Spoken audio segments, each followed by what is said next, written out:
about the new topic, that is retirement of partner.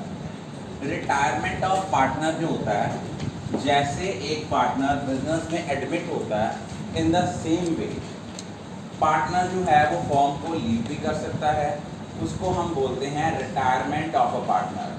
But retirement of partner और death of partner both are the different concept. In case of retirement of a partner सारा कुछ step same है. सबसे पहला है change in profit sharing ratio, second है accounting treatment of goodwill, third is revaluation of assets and liabilities, fourth one is adjustment of accumulated profits reserves and adjustment of fictitious assets. Then we have to determine the amount due to retiring partner. Then we have to consider various methods of payment to retiring partner, and then we have to adjust partner's capital according to new rate. So first of all, today we will discuss about retirement of a partner. Retirement of a partner का मतलब है reconstitution of firm. मैंने आपके साथ discuss किया था reconstitution of के जो फर्म है, it will be in three form.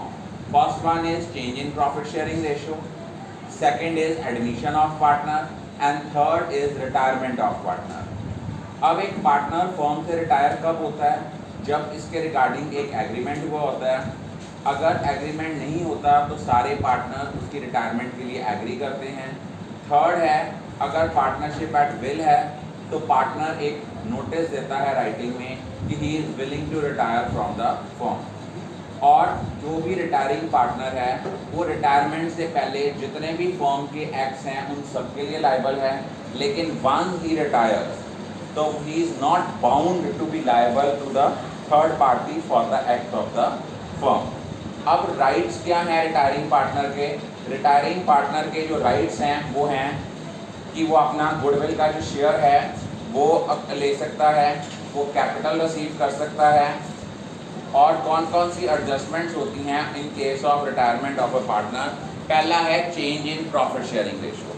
For example वो कहता है एक्स, वाई और z, these are the three partners and their profit sharing ratio is 3:2:1. If nothing is given, what will be the new ratio? मान लो y retire हुआ, y का share खत्म कर दो, न्यू रेशियो विल बी 3:1. और अगर z रिटायर होता तो न्यू रेशियो विल बी 3:2. अगर x रिटायर होता तो new ratio will be 2:1. In case of retirement of a partner we have to calculate the gaining ratio. And what's the formula of calculating the gaining ratio? Gaining ratio का जो आपका formula है that is new share minus old share. That is reverse of sacrificing ratio. Gaining ratio is the difference between new share as well as old share. Then next हमारा question क्या आता है कि अगर सपोज कर लो उन्होंने लिखा हुआ है कि इनकी रेशियो थी 3:2:1 एक्स, वाई और जेड की. वाई रिटायर हुआ, वाई का जो शेयर है एक्स और जेड इक्वली एक्वायर कर रहे हैं तो 3/6 में 1/6 ऐड किया, फिर 2/6 का 1/2 आया, फिर 1/6 में 1/6 ऐड किया, ये आया 4/6:2/6. न्यू रेशियो आ गई 4:2, दैट इज 2:1. एक ये केस है. और उसके बाद नेक्स्ट आपकी जो आती हैं वो हमारी आती है एडजस्टमेंट ऑफ गुडविल, कि हम गुडविल को कैसे एडजस्ट करते हैं. एक तो आपको आना चाहिए difference between sacrificing ratio and gaining ratio.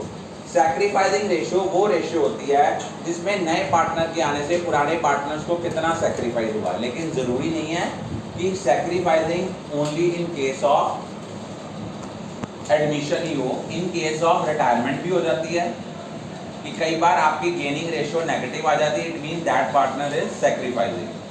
और सैक्रिफाइसिंग रेशियो निकालने के पीछे आपका ऑब्जेक्टिव क्या होता है कि नए पार्टनर के आने से जो सैक्रिफाइसिंग पार्टनर्स अपना शेयर जो है वो सैक्रिफाइस कर रहे हैं उनको कंपेंसेट करने के लिए हम सैक्रिफाइसिंग रेशियो निकालते हैं. और गेनिंग रेशियो क्या निकालते हैं कि पुराने पार्टनर के जाने से जो रिमेनिंग पार्टनर्स है जितना उनका शेयर ऑफ प्रॉफिट इंक्रीज होता है उसको कैलकुलेट करने के लिए हमें गेनिंग रेशियो की ज़रूरत है. गेनिंग रेशियो कैलकुलेट होती है इन केस ऑफ रिटायरमेंट और सैक्रिफाइसिंग रेशियो कैलकुलेट होती है इन case of admission of a partner. Sacrificing ratio का फार्मूला होता है old share minus new share और गेनिंग रेशियो का फार्मूला होता है new share minus old share. अब रिटायरमेंट के केस में गुडविल की एडजस्टमेंट कैसे करते हैं? देखो बेटा, यहाँ पे जो गुडविल की एडजस्टमेंट है, सिंपली हम लोगों ने क्या करना है, हम लोगों ने रिटायरिंग पार्टनर को कंपेंसेट करना है, उसको पैसे देने हैं। उसको हम क्या करेंगे, क्रेडिट करेंगे, क्योंकि जिसको भी आपने पैसे देने होते हैं वो आपकी लायबिलिटी है और जो भी लायबिलिटीज होती हैं दीज आर ऑलवेज क्रेडिटेड। तो हमने रिटायरिंग पार्टनर को क्या करना है, क्रेडिट करना है और अल्टीमेटली वो पैसे कौन बेयर करता है, गेनिंग पार्टनर। तो हमारी जर्नल एंट्री बननी है गेनिंग पार्टनर्स कैपिटल और current account debit to sacrificing partners to retiring partners capital account. Entry क्या आनी है, गेनिंग पार्टनर्स कैपिटल और current account debit to retiring partners capital account. Amount कौन सी आनी है, सपोज फर्म की गुडविल है मान लो 60,000, जो पार्टनर रिटायर हो रहा है उसका शेयर है 2/6, तो ये आ गया 20,000। अब इस 20,000 को किस रेशियो में गेनिंग पार्टनर्स बेयर करेंगे, इन देयर गेनिंग रेशियो। और एक चीज याद रखना, अगर कोई गुडविल, जो आपकी गुडविल ऑलरेडी एग्जिस्ट कर रही है, उसको राइट ऑफ करना है among old partners in old ratio. और अगर आप लोगों ने गुडविल रेज्ड करके राइट ऑफ करनी है, गुडविल को रेज करना है, रेज करने के बाद गुडविल को अगर आपने राइट ऑफ करना है, तो जब गुडविल रेज करनी है एंट्री क्या आनी है, goodwill account debit to all partners capital in old ratio.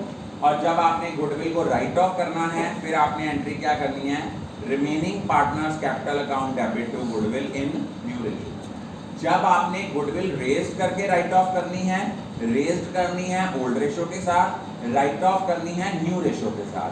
लेकिन अगर कोई गुडविल जो बच्चे आपकी ऑलरेडी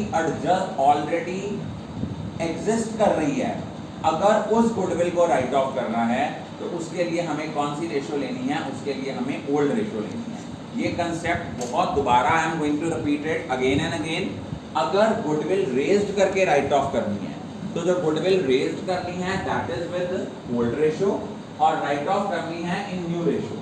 बट अगर कोई गुडविल जो बच्चे आपकी ऑलरेडी एग्जिस्ट कर रही है, उस गुडविल को अगर राइट ऑफ करना है that will be in the old ratio. I think all of you are clear about